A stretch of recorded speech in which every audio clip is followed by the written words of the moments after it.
할렐루야. 주님의 은혜와 평안이 여러분과 또 여러분의 가정 가운데, 특별히 여러분들의 자녀와 자손 가운데 함께하기를 간절히 바랍니다. 청소년 문학으로 유명하고 또 영향력 있는 창비 청소년 문학에서 2018년 문학상을 받은 페인트라는 책이 있습니다. 이 페인트라는 책은 원래 청소년들을 대상으로 쓴 책인데 청소년들보다는 부모님들에게 더 많은 인기를 얻고 있습니다. 왜냐하면 책을 읽어가는 동안에 부모가 어떤 사람인지, 나는 어떤 부모인지에 대해서 반성하고 생각하는 시간을 많이 갖기에 많은 부모님들이 이 책을 읽고 감동을 받고는 합니다. 책의 저자는 독자들에게 이런 질문을 던집니다. 부모를 선택할 수 있다면 누구를 고르시겠습니까? 책에서는 배경을 이렇게 만듭니다. 책에서는 우리나라의 미래를 상상하고 있습니다. 출산율 저하로 말미암아 많은 이들이 육아에 대해서 굉장히 부담을 느끼면서 더 이상 아이를 낳지 않으려고 하고 또 더 이상 아이를 기르려고 하지 않게 되자 국가는 굉장히 큰 위기감을 느끼면서 대책을 마련하게 됩니다. 그 대책은 국가가 아이를 책임지고 기르겠습니다입니다. 갓난 아이에서부터 19세에 이르는 청소년기까지의 아이들을 다 모아다가 정부가 책임지고 기르겠다라는 것이죠. 정부의 거대한 보육원을 만들겠다라는 것을 의미합니다. 그렇다고 해서 19세 이후가 되면 그 아이를 데려다가 다시 키우라는 게 아닙니다. 아이를 정부에 맡기면은 그 아이가 누구 부모의 자녀였는지에 대한 모든 정보는 다 사라지고 맙니다. 그래서 이 아이가 누구의 부모의 자녀였는지 모른 채 모든 자녀들이 정부에 맡기면서 똑같은 환경 가운데, 똑같은 교육 가운데, 똑같은 조건 가운데 성장하게 됩니다. 그렇다고 해서 모든 부모들이 다 정부에 맡기지는 않습니다. 여전히 붙잡고 키우는 부모들도 있습니다. 하지만은 많은 부모들이 정부의 이러한 시행 때문에 자녀들을 맡기게 되는 것이 이 책의 배경 설정입니다. 그러면 19세 이상에 된 아이들은 어떻게 되는 것인가? 책에서 보니까요, 13세에서부터 19세까지의 아이들은 부모를 선택할 수 있는 권리를 부여받습니다. 부모가 거기 있는 모든 아이들의, 국가가 책임지고 있는 아이들을 고르는 게 아니라 아이들이 부모를 고르는 것을 설정하고 있습니다. 그러면서 13세부터 19세까지에 있는 아이들이 부모를 고르면서 부모를 면접하는 것, 페어런트 인터뷰, 이것을 축약해갖고 페인트라는 단어가 생기게 됩니다. 그렇다면 왜 정부가 아이를 키우기 싫다고 해서 맡겼는데 다시 부모 노릇하라고 하는 것일까요? 거기에는 이런 배경이 또 깔려 있습니다. 19세 정도에 대한 아이들을 다시 키우면은 정부가 굉장히 큰 경제적 이득을 줍니다. 많은 혜택을 주고요, 또 노후 보장까지 책임지기 때문에 많은 부부들이 부모가 되겠다고 노력하고 신청하는 것이 이 책에서 나오게 됩니다. 그러면서 아이들은 어떤 부모를 원하는지, 또 아이들은 부모에 대해서 어떻게 생각을 하고 있는지, 그리고 선택한 부모와 어떻게 그 어색한 생활을 해 나갈지, 그리고 부모와 자녀가 잘 지내려면 어떻게 해야 하는지에 대해서 책에서 많은 이야기를 하고 있습니다. 비록 부모를 선택하는 과정에 대한 이야기를 담고 있지만은요, 책을 읽다 보면 부모와 자녀의 그 관계에 대해서 깊은 이야기를 하고 있습니다. 근데 여기서 중요한 거는 자녀는 부모의 소유가 아니다라는 것이지요. 그렇다고 해서 정부가 책임져 키웠다고 해서 정부의 소유 또한 아닙니다. 그러다 보니까 책을 읽는 많은 부모님들이 자녀가 내 것이 아님을 바라보면서 자녀를 받아보다 보니까 이런 생각들에 빠지게 됩니다. 나는 과연 어떤 부모인가? 그리고 만약에 나의 자녀가 나를 면접한다라면은 나는 어떤 평가를 받게 되는가? 사랑하는 성도 여러분, 여러분은 자녀에게 있어서 어떤 부모입니까? 그리고 여러분은 자녀를 어떻게 바라보고 계십니까? 오늘 여러분과 함께 나누는 시편 127편은 솔로몬의 시편으로 지혜의 시편이라고 불리는 시편의 내용을 담고 있습니다. 특별히 이 두 내용을 보면은 시편 127편과 128편이 함께 하나의 이야기를 하고 있습니다. 어떤 이야기를 하고 있느냐? 가정에 대한 이야기를 하고 있습니다. 그 중에서도 자녀에 대해 집중을 하고 있습니다.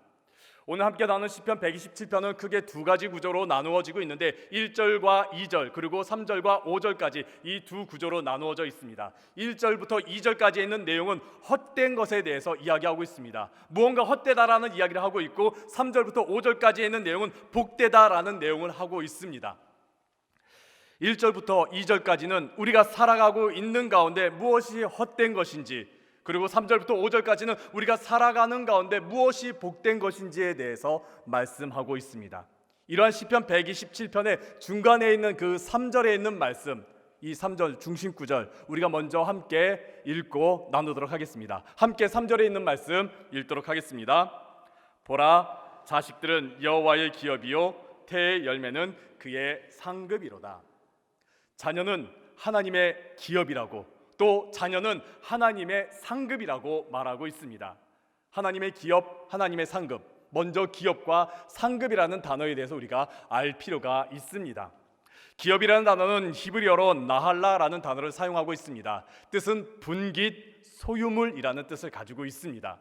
상급이라는 단어는 샤칼이라는 단어를 사용하고 있는데 값이나 보삭이나 급여라는 뜻을 가지고 있습니다. 즉 자녀는 하나님의 기업이다, 하나님의 소유다라는 겁니다. 하나님의 소유물이라는 것이죠. 근데 그 소유라는 것이 하나님께서 꽉 쥐면서 내 거야 하고서 쥐고 있는 소유물을 말하는 것이 아니라 우리에게 주기 위해서, 우리에게 선물로 주기 위해서 가지고 있는 하나님의 소유임을 말하고 있습니다.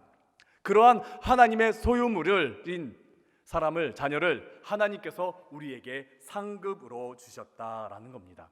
그래서 우리의 자녀는 1차적으로는 내 것이 아니라 하나님의 것입니다.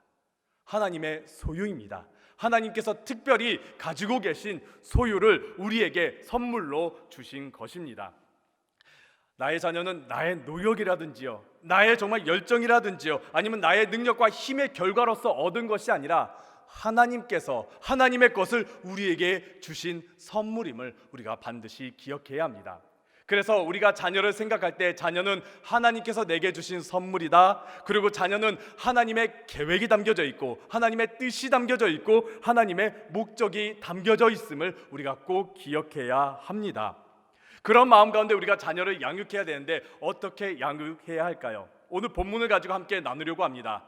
첫 번째는 자녀는 하나님께서 세우시는 존재, 하나님께서 지키시는 존재, 하나님께서 이루시는 존재임을 나누고자 하고요. 두 번째는 자녀가 우리와 함께 있는 것이 복임을 우리가 함께 나누어 보고자 합니다. 이 두 가지를 나누면서 우리가 이 5월 5일 어린이 주일날 우리의 자녀를 바라보시길 바라고 자녀를 양육하시는 여러분들 되시기를 바랍니다. 첫 번째입니다. 자녀는 하나님께서 이루시는 자입니다. 우리 함께 1절에 있는 말씀 함께 읽도록 하겠습니다. 여호와께서 집을 세우지 아니하시면 세우는 자의 수고가 헛되며 여호와께서 성을 지키지 아니하시면 파수꾼의 깨어 있음이 헛되도다. 아멘. 1절에서 반복해서 나오는 단어가 있습니다. 헛되다, 헛되다. 이 단어는 2절에서도 이어지고 있습니다.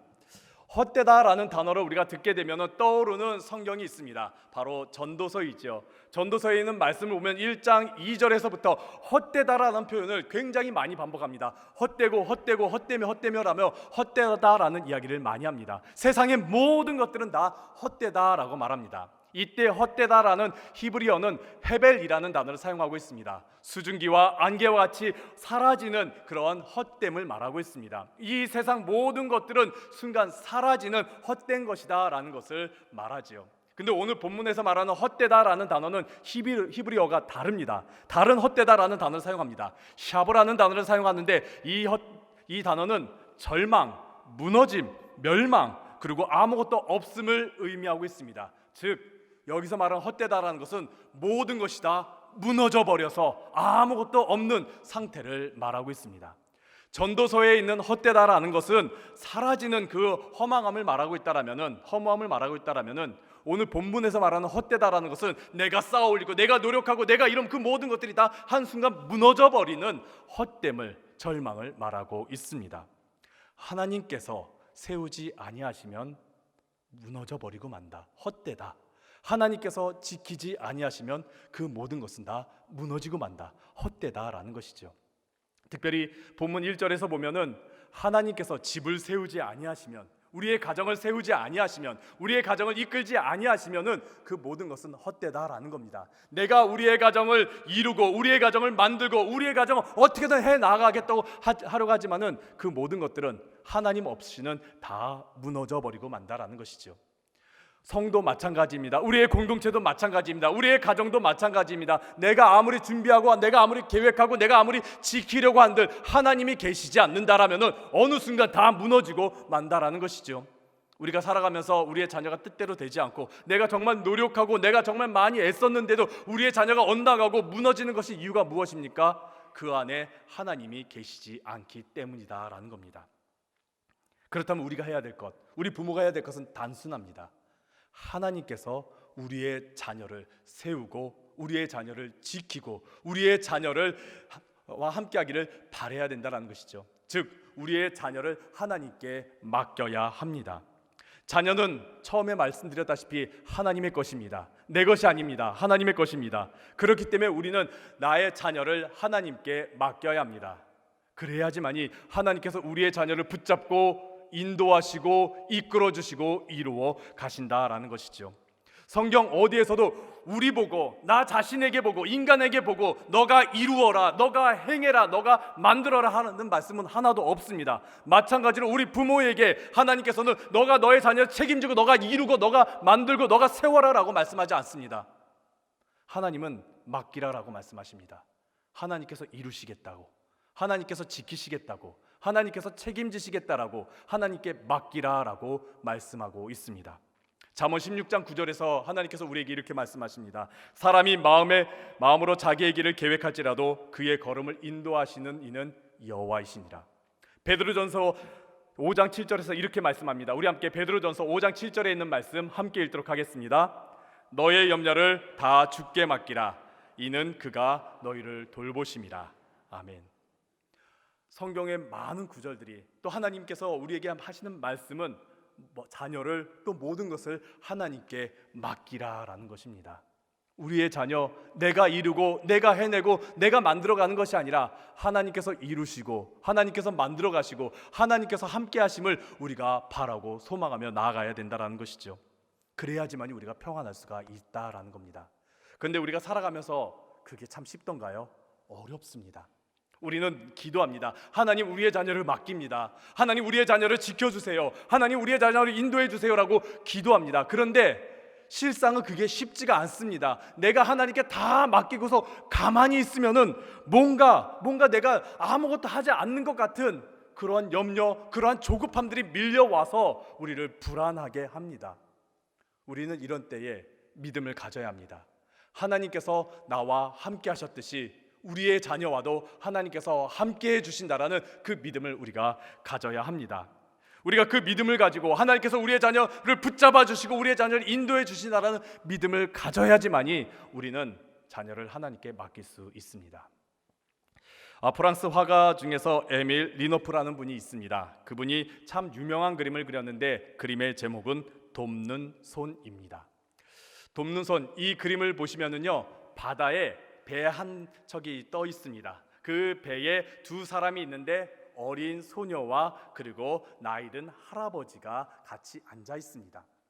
어린 소녀와 그 나이든 할아버지 둘 다 노의 손을 붙잡고 있습니다. 근데 시선은 다릅니다. 어린 소녀는 앞을 집중해서 지금 바라보고 있습니다. 근데 옆에 있는 노인은 어디를 바라보고 있습니까? 어린 소녀를 바라보고 있습니다. 지금 어린 소녀는 자기가 앞으로 가야 되고 이 배를 움직여야 되고 이 배를 어떻게든 내가 전진시켜 나가야 된다고 하면서 노를 붙잡고서 어떻게든 나아가려고 지금 앞을 집중하면서 보며 노를 붙잡고 있습니다. 근데 이 배를 정작 움직이는 사람은 누구입니까? 옆에 있는 노인, 할아버지이지요. 할아버지가 붙잡고 이 배를 움직이고 있습니다. 그리고 그의 시선은 앞을 바라보는 것이 아니라 옆에 있는 연약한 작은 소녀를 바라보고 있습니다. 이 그림의 제목 돕는 손입니다. 이 작가는 우리에게 말하고자 합니다. 이 망망대해에서 우리가 살아가고자 발버둥 치고 있지만은 우리 곁에는 돕는 손이 있음을 말하고 있습니다. 사랑하는 성도 여러분, 우리의 자녀 곁에는 하나님이 계십니다. 하나님께서 우리의 자녀의 인생길을 인도하고 계십니다. 우리의 자녀들은 지금 어떻게든 이 험한 세상 가운데 발버둥 치고 나아가고 싶은데 잘 안 돼요. 근데 우리가 기억했으면 좋겠습니다. 그 옆에 하나님께서 함께 하시고 하나님께서 그 노를 붙잡고 계시고 하나님께서 이끌어가 계심을 우리가 꼭 기억했으면 좋겠습니다. 이러한 마음이 담긴 성경 구절이 있습니다. 시편 139편입니다. 시편 139편을 쭉 읽어보면요, 하나님께서는요, 내가 어느 곳에 있든지, 내가 지금 어떤 상황 가운데 있든지, 내가 지금 무엇을 하고 있든지 하나님께서는 그곳에 계시며 나와 함께 계시며 나를 붙잡고 계신다라고 말씀하고 있습니다. 우리 함께 시편 139편 10절에 있는 말씀 함께 읽도록 하겠습니다. 거기서도 주의 손이 나를 인도하시며 주의 오른손이 나를 붙드시리로다. 아멘. 우리의 자녀를 하나님께서 붙들고 계십니다. 붙잡고 계십니다. 그 믿음을 가지시기를 간절히 바랍니다. 하나님께서 우리의 자녀를 지금 붙잡고 계신다는 믿음이 있어야지 우리가 하나님께 맡길 수 있습니다. 내가 붙잡고 있으면 우리는 못 맡깁니다. 그런데 하나님께서 우리의 자녀를 붙잡고 계시고 우리의 자녀를 인도하고 계시고 우리의 자녀의 모든 인생을 이루어 가신다라는 우리의 믿음이 있다면 우리는 우리의 자녀를 하나님께 맡길 수 있습니다. 그 믿음으로 나아가시기를 간절히 바랍니다. 성경을 보더라도요, 한나는 사무엘을 하나님께 맡겼습니다. 그리고 요게벳은 어린 모세를, 아기 모세를 하나님께 맡겼습니다. 그러자 하나님께서 어떻게 하셨습니까? 그들을 인도하시고 그들을 세워가시고 그들과 함께 하심을 우리가 보게 됩니다. 마찬가지로 여기 계신 모든 부모님들, 우리의 자녀를 하나님께 맡기시기를 간절히 바랍니다. 하나님께서 여러분의 자녀를 붙잡고 계십니다. 그리고 여러분의 자녀를 인도하고 계십니다. 그 믿음으로 나아가시는 여러분들 되시기를 간절히 바랍니다. 두 번째입니다. 우리의 자녀가 우리와 함께 있는 것이 바로 복입니다. 우리 함께 오늘 본문 4절과 5절에 있는 말씀 함께 읽도록 하겠습니다. 젊은 자의 자식은 장사의 수중의 화살 같으니 이것이 그의 화살통에 가득한 자는 복되도다. 그들이 성문에서 그들의 원수와 담판할 때에 수치를 당하지 아니하리로다. 아멘. 여기서 젊은 자는 그저 어린 사람들을 말하는 것이 아니라요, 어린 자녀를 지금 양육하고 돌보고 있는 젊은 부모를 말하고 있습니다. 아직 돌봐야 될 자녀들이 있는 부모를 의미하고 있습니다. 이들에게 있어서 자녀는 수중의 화살과 같다라고 말합니다. 여러분들은 자녀를 바라볼 때 어떠한 느낌이 드십니까? 저에게는 중학교 1학년인 딸과 중3 아들이 있습니다. 간혹 가다가 집에서 그 두 아이들을 볼 때요, 사랑의 눈빛보다는 저 왼수 혹은 내 평생의 숙제거리, 그런 마음이 종종 들 때가 있습니다.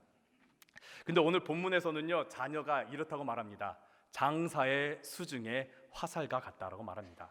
힘센 용사가 들고 있는 화살과 같다라고 말하고 있습니다. 그리고 5절에선 이어서 그 화살이 수중에 화살통에 가득한 자는 복되다라고 말씀하고 있습니다. 도대체 이게 어떤 의미일까요?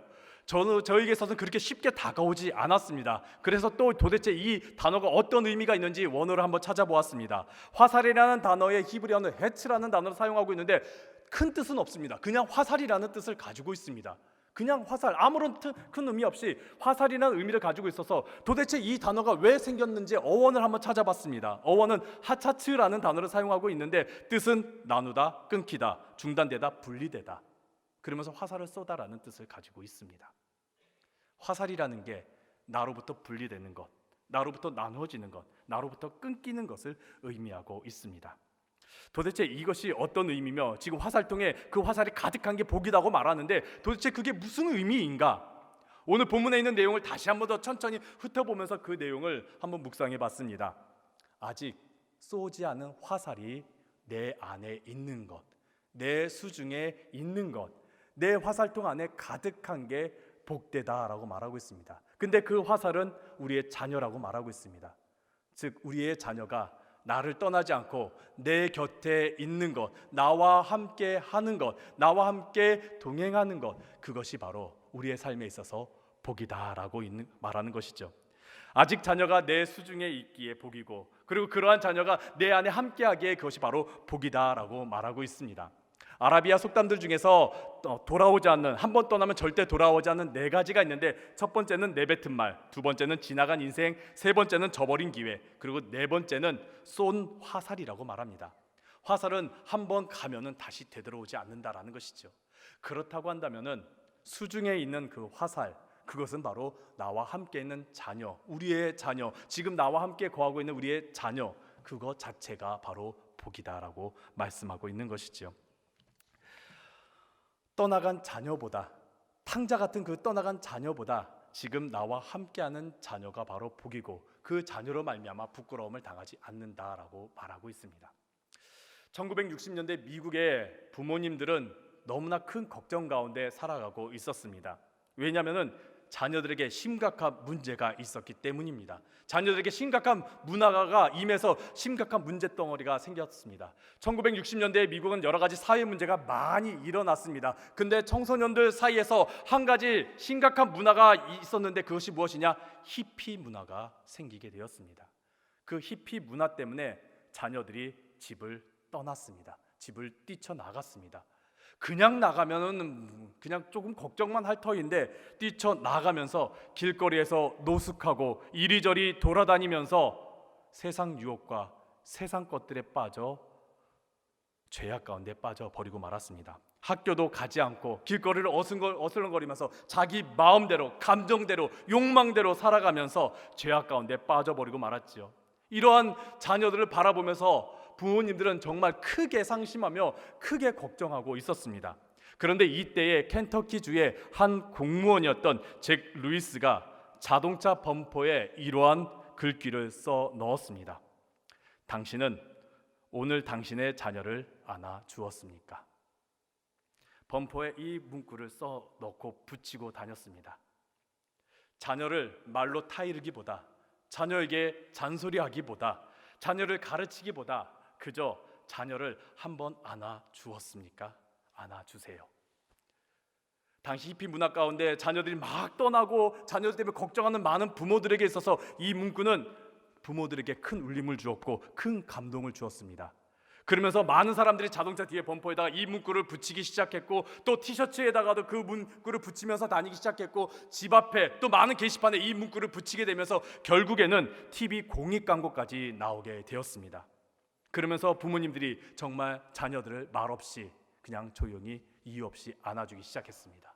그러자 자녀들이 정말 집으로 돌아오기 시작한 거예요. 그러면서 집으로 돌아오면서 더 이상 나가지 않는 그런 회복의 역사가 일어나게 되었습니다. 자녀는 분명 언젠가 우리 곁을 떠납니다. 성장해서 한 가정을 이루어 우리의 곁을 떠나는 자녀는 복입니다. 그건 분명 복입니다. 동시에 아직 내가 돌봐야 할 자녀가 나와 함께 하는 것도 복입니다. 그 복을 우리가 꼭 좀 기억했으면 좋겠습니다. 가정사역으로 유명하신 이기복 교수님이 계십니다. 아마 아시는 분들도 있고 그분의 강연 들으신 분들도 있었을 것입니다. 그분이 이제 한동대학교 교수님으로도 활동하시고 또 많은 강연을 하시면서 가정에 대해서, 가정 회복에 대해서 많은 활동을 하시는 분이지요. 그분이 이제 이 가정에 대해서 많은 공부를 하시고 또 그것을 가지고서 정말 적용하려고 발버둥 칠 때가 있었다라고 합니다. 그때가 자신의 딸이 중학교 때였다고 합니다. 자신의 딸이 중학교 때 갑자기 성적표를 들고 왔는데 성적이 형편없더랍니다. 성적이 뚝 떨어진 상태로 자신에게 가져오는데 속으로는 안 좋죠. 이런 성적을 갖고 와, 그런 생각이 들겠죠. 근데 배운 것이 있기 때문에 하나님 말씀대로 하고자 그냥 그 딸 아이를 껴안아주면서 난 널 성적과 상관없이 사랑한단다, 그렇게 말했답니다. 딸은 깜짝 놀랐죠. 이게 도대체 무슨 일인가? 이거 믿어도 되는 건가? 얼마 시간이 흘렀습니다. 또 시험을 봤습니다. 또 시험을 보고서 성적표가 나왔고 그 성적표를 딸이 들고서 엄마에게 왔습니다. 여전히 성적은 형편없었습니다. 뚝 떨어졌습니다. 이기복 교수님은 그 성적표를 보고서 한숨을 쉬면서 이건 또 뭔가 싶지만은 그래도 마음을 가다듬고서 마음을 굳게 잡고 딸을 안아주면서 말했답니다. 성적이 또 떨어졌구나. 그렇지만 엄마는 성적과 상관없이 너를 사랑한단다. 그러고 또 시간이 흘렀습니다. 또 딸아이는 시험을 봤습니다. 갑자기 딸이 집으로 막 달려오면서 기쁘게 소리칩니다. 엄마 성적표 받았다고. 그 소식을 듣고 그 소리를 듣고 이규복 교수님은 그래, 성적이 이제 드디어 올랐구나. 그래, 내가 말씀대로 하니까 정말 하나님께서 복을 주셨나 보구나. 그러면서 이제 딸을 이제 반기고 있는데 딸이 이렇게 말합니다. 엄마, 나 또 떨어졌어. 그 말을 듣는 순간 이규복 교수님도 순간적으로 실망이 팍 되더랍니다. 내가 지금 잘못하고 있나? 내가 지금 자녀를 잘못 키우고 있나? 그런 후회도 막 들었다고 합니다. 그러던 가운데 가만히 마음을 가다듬고 차분하게 있다 보는데 갑자기 감사가 밀려오더랍니다. 왜 감사가 밀려오나 봤더니 딸아이가 성적이 떨어졌는데도, 실패했는데도, 낭망할 수밖에 없는 상황인데도 바로 엄마에게 달려왔기 때문이에요. 다른 데 세상 가운데 빠지거나 이것 때문에 절망하면서 세상 깊숙한 어둠 가운데 빠진 게 아니라 엄마에게 달려왔다는 그게 너무나 감사했다라는 것이지요. 그 딸이 어떻게 됐는지 강연에서 잘 말하지 않는데요, 정말 여러 개의 강연을 듣고서 겨우 한마디를 들었어요. 그 딸이 정말 건강하게 성장해서요, 중국어, 일본어, 영어로 하면서 세계적인 활동을 하면서 지금 믿음의 좋은 가정을 이루며 살아가고 있다고 말합니다. 우리는요, 자녀가 내 안에 있을 때 하나님의 말씀대로 하나님께서 우리에게 주신 그 사랑을 가지고 사랑으로 양육해야지 우리 자녀는 우리에게 다가옵니다. 우리와 함께합니다. 그리고 그것이 바로 복입니다. 유튜브 영상을 보니까 존스 홉킨스 대학교 소아청소년 정신의학과 교수님이신 진아영 교수님이 자주 나오더라고요. 5월 되니까 참 많이 나오고 자녀 양육에 대한 영상을 보니까 참 많이 나오더라고요. 그분은요, 자녀가 없어요. 불임이에요. 자녀를 가지지 못하는 분이에요. 그래서 너무 실망한 나머지 친정엄마에게 가갖고, 나 아이가 있다면 정말 잘 키울 자신 있는데, 나 정말 내한테 아이가 생긴다라면, 하나님께서 나에게 아이를 주신다면은 정말 이 한국 사회에서 힘들어하는 아이들처럼이 아니라 정말 나 잘 키울 수 있는데, 정말 이 세상 가운데 정말 모범적으로 잘 키울 수 있는데 라면서 한탄하고 있는데 엄마가 바로 이렇게 말하더랍니다. 야, 자식은 잘 키우려고 낳은 게 아니야. 자식은 사랑하려고 낳은 거야. 진한 교수님 그 말씀 듣고 충격을 받고서, 자녀는 사랑하기 위해서 낳은 거구나, 사랑해야 하는구나 라면서 그분이 이제 많은 강연을 하면서 두 가지를 강조합니다. 첫 번째는 조건 없는 사랑, 두 번째는 절대적 존재 가치. 조건 없는 사랑, 우리가 알다시피 어떤 상황이라든지 어떤 조건이라든지 어떤 모습을 가지더라도 우리의 자녀를, 그래, 나는 그럼에도 불구하고 너를 사랑해, 너를 사랑해 하는 그 사랑의 모습이고요. 절대적 존재 가치는 너는 하나님의 것이야, 너는 하나님의 사람이야, 너는 하나님께서 계획하신 자야. 그런 존재 가치를 우리가 심어줘야 된다는 겁니다. 이것은요, 학교에서 배울 수 있는 게 아닙니다. 이것은요, 심지어 우리 교회에서 가르쳐 줄 수 있는 게 아니에요. 우리 자녀들에게. 이것은 여러분의 가정 가운데서 자녀들에게 가르치고 나타내야지만이 자녀들이 배울 수 있는 것입니다. 여러분이 자녀를 사랑할 때, 또 여러분이 자녀를 존중할 때, 우리의 자녀는 나는 사랑받는 자이구나, 나는 정말 하나님의 자녀이구나 라는 그런 존재 가치를 가지게 됩니다.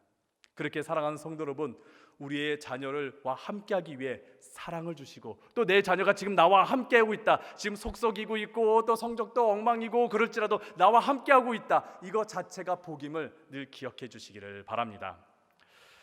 1931년 노벨 평화상을 받은 기독교 평화주의 운동가 제인 아담스는요, 만나는 부모에게마다 이렇게 말했습니다.